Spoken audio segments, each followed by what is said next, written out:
מדברים אמזון, הפודקאסט שמקלף את שכבות העולם הסבוך של אמזון, עם עמית רוזנטל ואלי ונטורה, שני יזמים ותיקים ומנוסים בעולם האי-קומרס.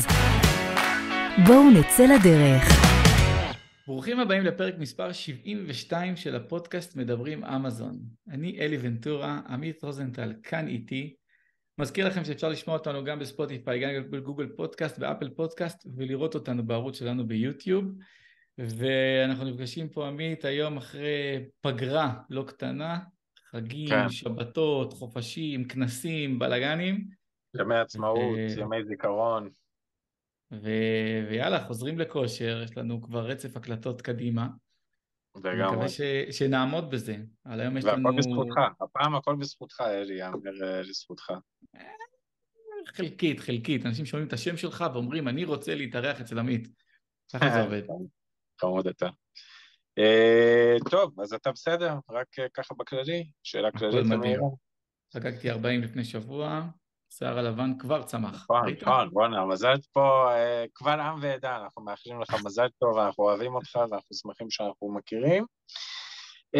היום, a nice gentleman, coming straight from Poland, or Ramat Gan, wherever you want to say, but in all seriousness is coming from Poland. His name is ShimonLippski.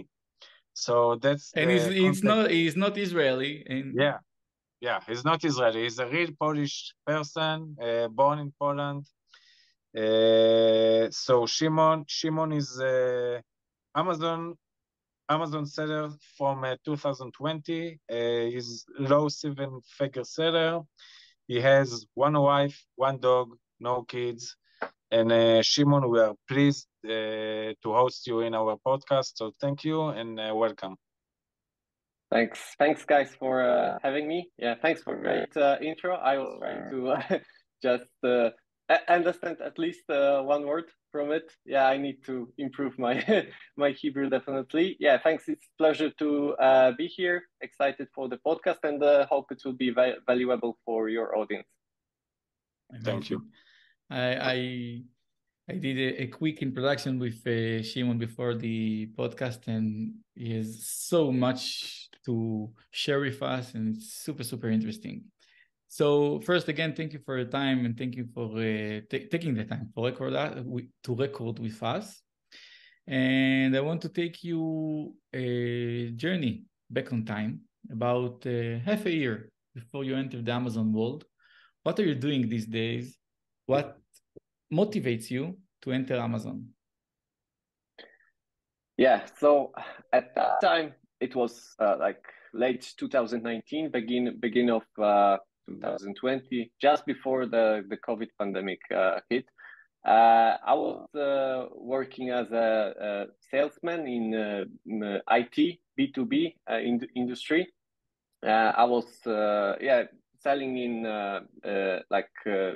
IT solutions for transport and logistic companies, and it was like a good job, decent salary. I was happy with it, but like always was seeking for something. Because I started working very at like early age. I was 18, 19, so at being 25, 20, 26 years old at that time, I was asking myself that's it, 9 to 5 job, and going to the office, then going back, doing stuff at home, and so I was looking for something more, definitely at that time.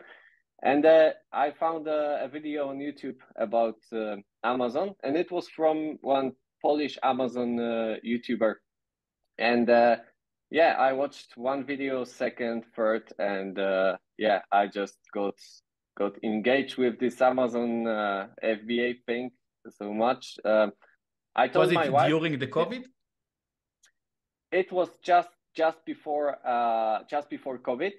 And I have like a good story when the COVID started, because yeah, I was watching this YouTube video, getting all this knowledge. I also told my wife about Amazon, and she was like quite open to it, quite positive. So we started digging into this topic together.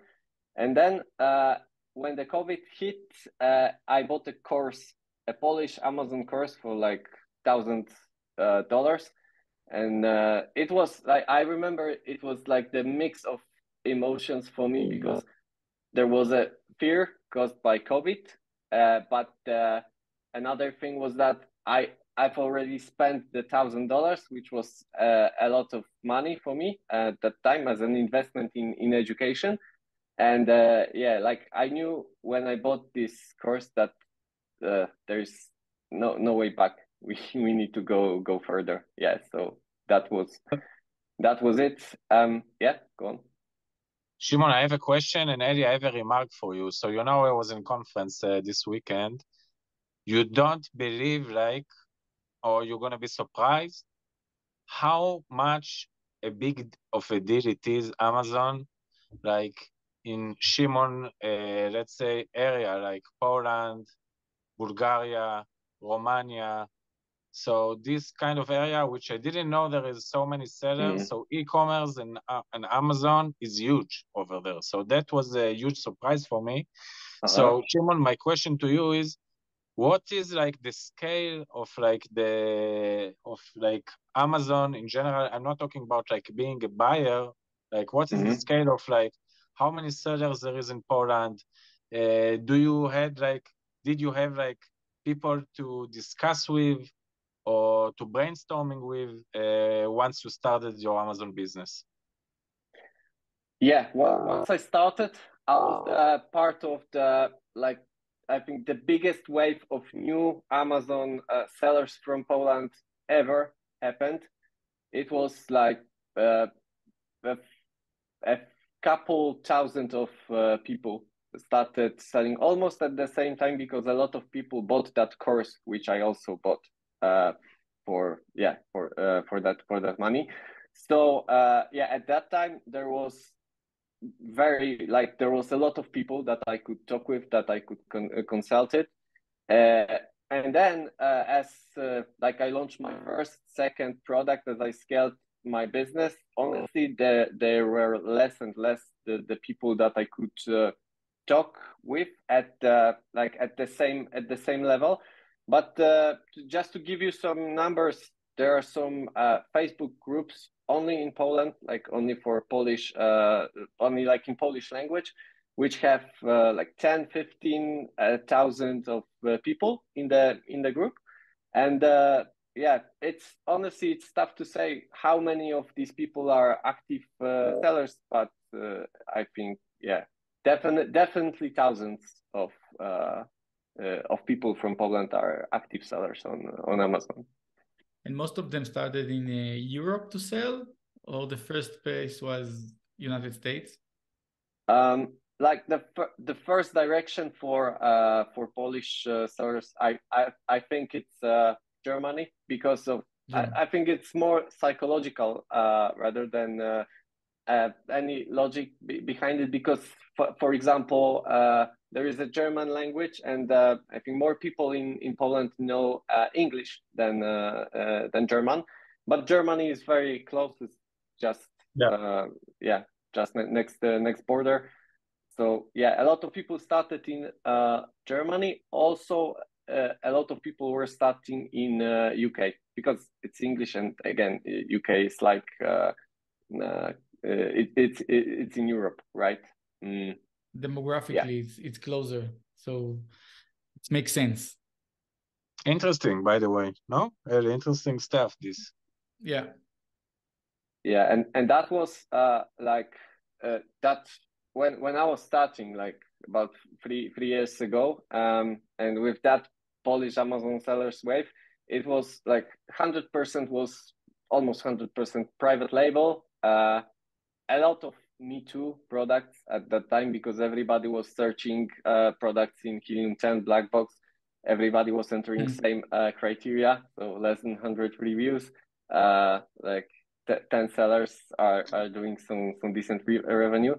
So so that was about 3 years ago. Now we see that more and more brands, like real brands who have, for example, business in retail or other marketplaces in Poland, are entering Amazon as a a thing that they can scale their business into. Okay. You said that most of the sellers started in Me Too products. What did you make, I don't know, different in your market research that make you success? Or maybe the first launch, was it successful? Yeah, my first launch was very successful. I mean, it was from that perspective, it was a home run product and still very decent product in our product portfolio. So I started. I was researching for the product, taking the same criteria as everybody else was doing. So I ended up with a list of, I don't know, 10, 12 products that everyone else also have found. And but what I did, I had like a coaching call with the guy whom I bought the course from. And I remember it was a metal lunchbox. We had the idea to put our logo on it and to like give some add-on to this product. And I had a call with that guy, and he told me that, I don't know, 20 or 30 sellers have already launched this product at that time. And he told me that, sorry, no, like you can invest, but you will lose your money definitely. So so at that time, that was the red light for me. And I was I kept looking through the buy box, through Helium 10, and honestly, I didn't know at that time what I was doing, how to find the good product, how to add the value to the product, how to change it. But I was very lucky because we found a product in Germany that there wasn't something like a niche around the product. There weren't too many competitors, but we saw that the product was doing decent sales, but it was very poor listing, poor reviews, like the low quality. And we had an idea how we can improve the product, not only to put the logo on the product and change its colors, but to really add some value for the customer. Yeah, and that's how it started. That's how we found that product. It was from today's perspective, it was a lot of luck, but we ordered the first batch, started selling it, and it took off from the day one. Yeah. You know, many people say that the EU marketplaces, Germany, mainly Germany, because it's the biggest, Germany and UK, it's still with low competition compared to the US. So many people compare it to US in 2015 or 2016. So it's much easier to launch product. Do you agree?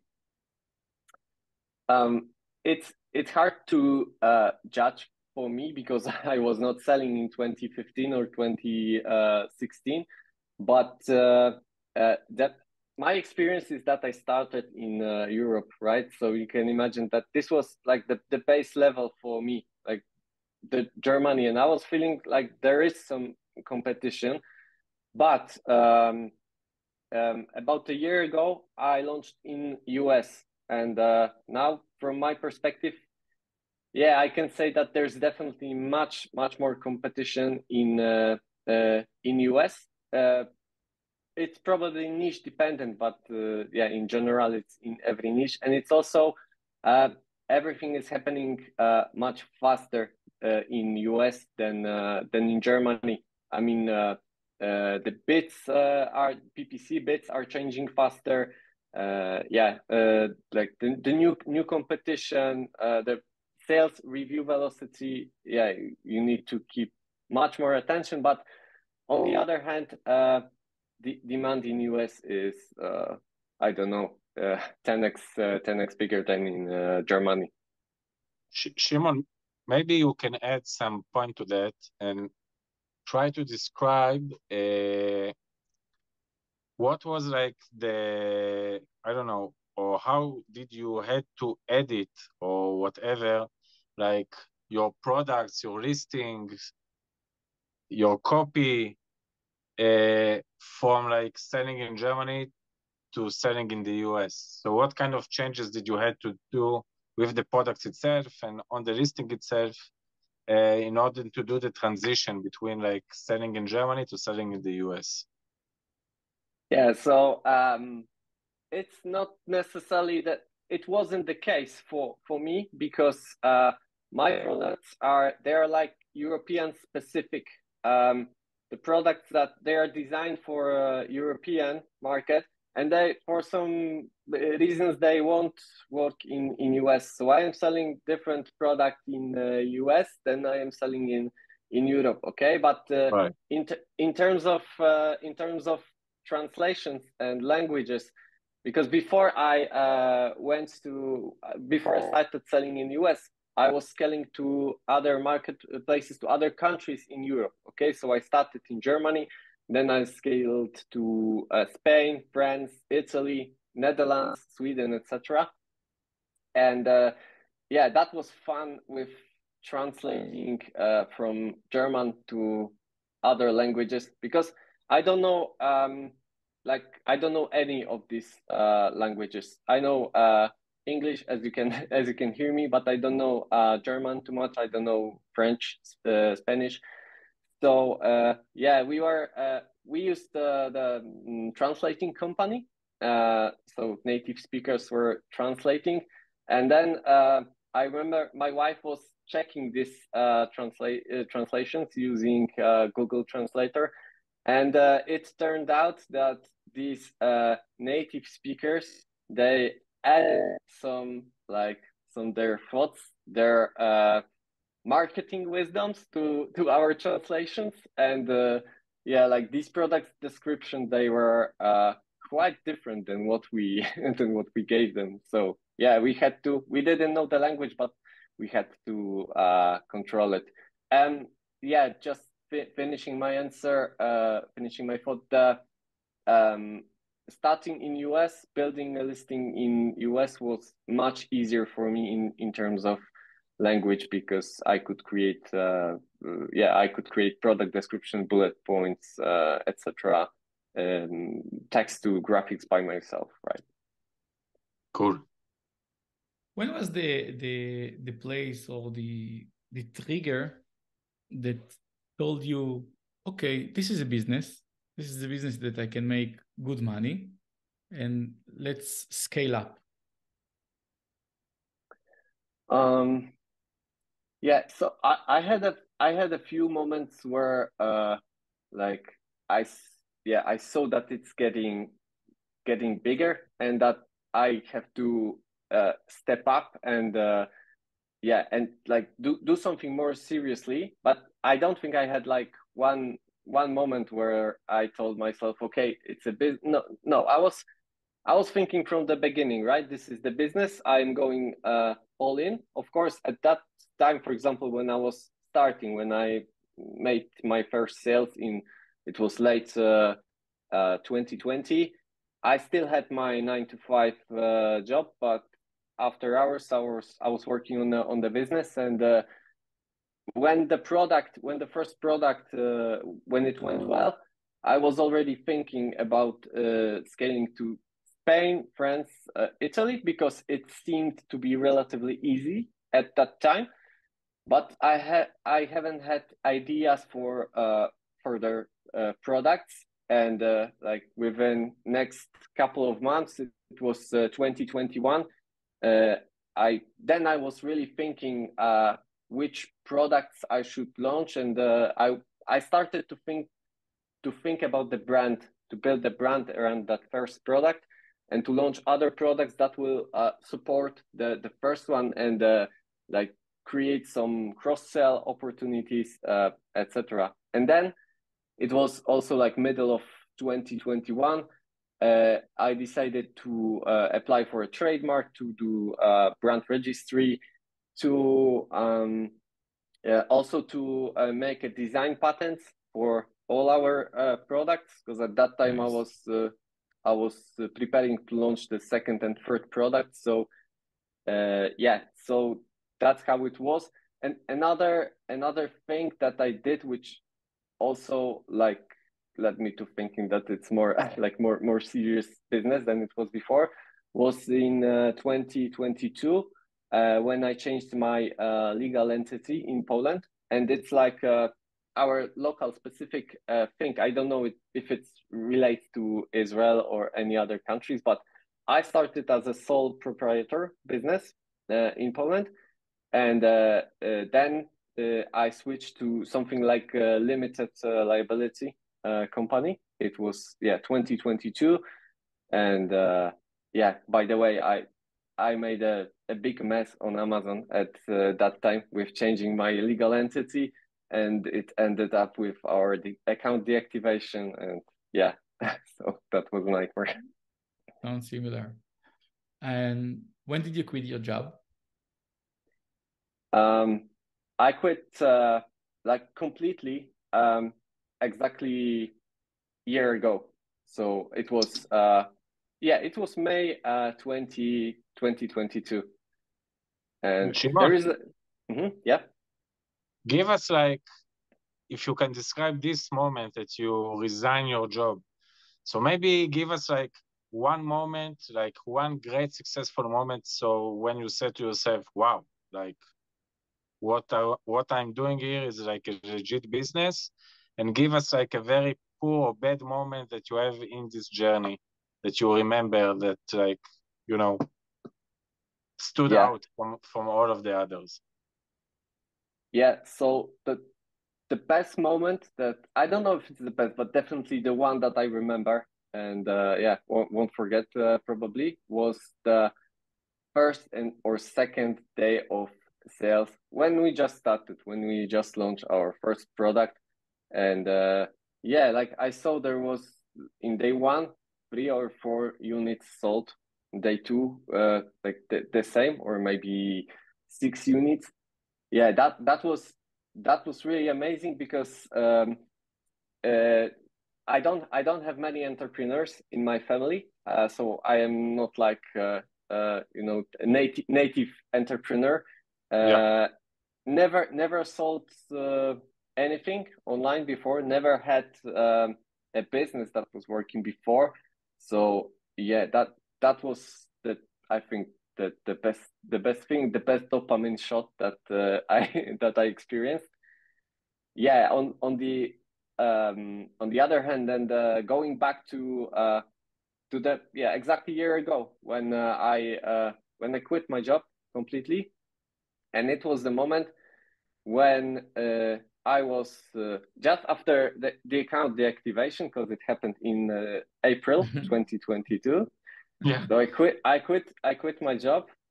I was preparing also to sell the business, to sell the brand, because this was the moment that everybody was trying to sell, and there was also a lot of buyers, like the good multiples. Aggregator bubble, quote unquote. So I was preparing to sell, and at the end of May I experienced a black hat attack on our hero ASIN in Europe. And that was the worst thing, because I couldn't do. If you want, I can tell you a bit more details about that. Super interesting. So you wanted to sell your business, and then some hijacker stole your ASIN, something like this. It was harder. It's called competitor inventory hold abuse. It's a situation where you are getting orders are coming like every minute, every half of the minute to your product, and each order is placed for the maximum unit quantity. So if you set max unit quantity to 10, each order is 10 units. And when I remember when I saw on the mobile app, on the seller app, that I had 200 units sold in like 10 minutes. My thought was, that's great, that's cool, right? But then I thought, like, I don't have like product that is selling crazy well. I am selling like 10-15 units a day, so definitely something is off here. And I checked who it was. All of them were from business buyers. And what I did, I closed the listing just for a moment, just to take some time to think about it, etc. And then when I closed the listing, I received the message from from one of these buyers, and that message, it was written in English and in Chinese. I still have some screenshots of it. It was a message with a threat that I have to stop selling, that I am selling someone else's product, and they bought all my inventory just to stop, and etc. Threats. Wow. Threats. So how is it resolved? It was like a few days, I don't know, 5 or 6 days. I was all the time creating cases on the call with seller support. I reached to everyone I knew in the community, and also like lots of people helped me or were supporting me. It was resolved, I think, in 2 ways. First was that Amazon did something, like they answered to one of my cases, that they admitted there were some abusive buyers on my listing, and they removed these buyers. So that was the moment when orders stopped coming, but not all of them. There were still some orders coming. But another thing, what I did, and I suggested to, of course, I don't wish anyone had this issue, but if somebody had this issue, I suggest to switch from FBA listing to FBM, and put like the crazy stock, like that you have, 100,000 units in stock, and then these buyers, they keep buying, but they are not. The thing is, they are not paying for these orders, because if they pay, then their buyer details will be shown on Amazon. Oh, right, because it's FBA. Yes. So because this attack, it comes from I don't know, some bots, some fake accounts. So when they when they buy, like they are losing, when they put like 100 orders, it may not be that suspicious, but when they put 10,000 orders, it's way more suspicious, and these buyer accounts, then it's more likely that they will be removed. Yeah, so wow, that was a crazy it. story. Yeah, few sleepless nights, but so this is probably the worst thing that that happened. So you decided not to sell?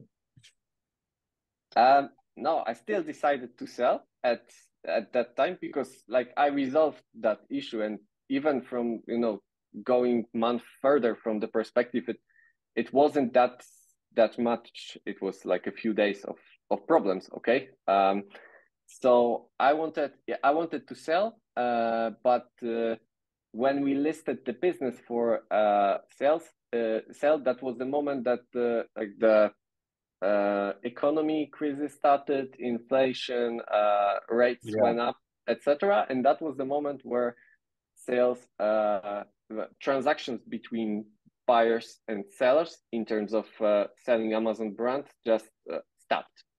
So we didn't have the best timing at that time, but so this is how it was. But like I was thinking at that time, okay, maybe buyers don't want to buy, maybe everybody is expecting crisis and so on, but like I am still bullish on my business. I mean that I still believe in the business, and like see the path to grow it. So just just I kept growing it, and now we are planning to try to exit once again, and we'll see if it works or not. Shimon, a question, and Eddie, if you don't mind, I will take it a little bit into like entrepreneurship, like question.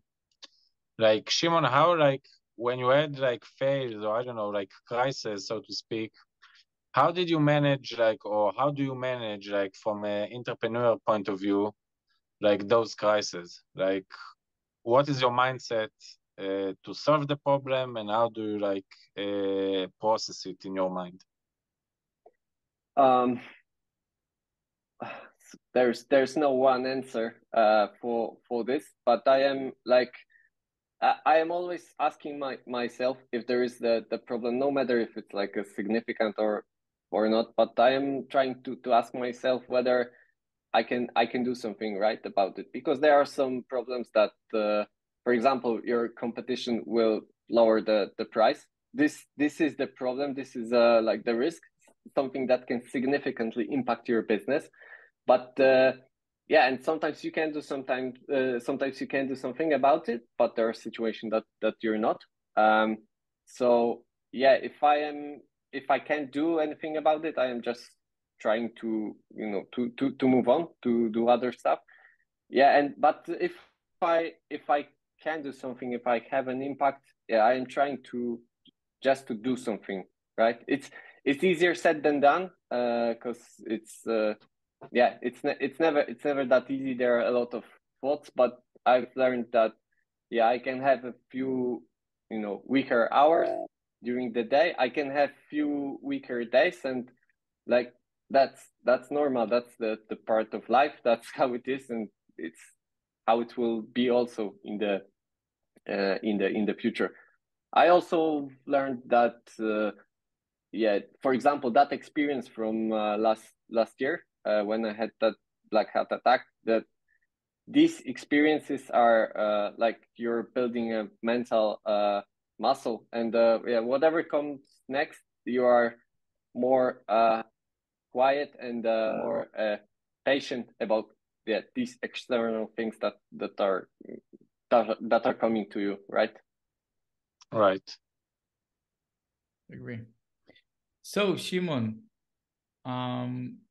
we're heading to the end of the episode, and we have a strategic question that we are asking every show. The same question for all our guests. So, and I think the question is very, very near to you, because you're on the way to sell the business. Yeah. What would you do with $10 million if you want them tomorrow? $10 million. Yeah. I definitely know what I would do with part of this money. Probably not all of it. So yeah, part of this money I would definitely invest into my like retirement. I mean, long-term investment, right? So something, maybe that's boring, but that's definitely what I'm doing right now, and what I will do with, let's say, 5 or 6 millions. Okay. And the rest, I don't know. I would go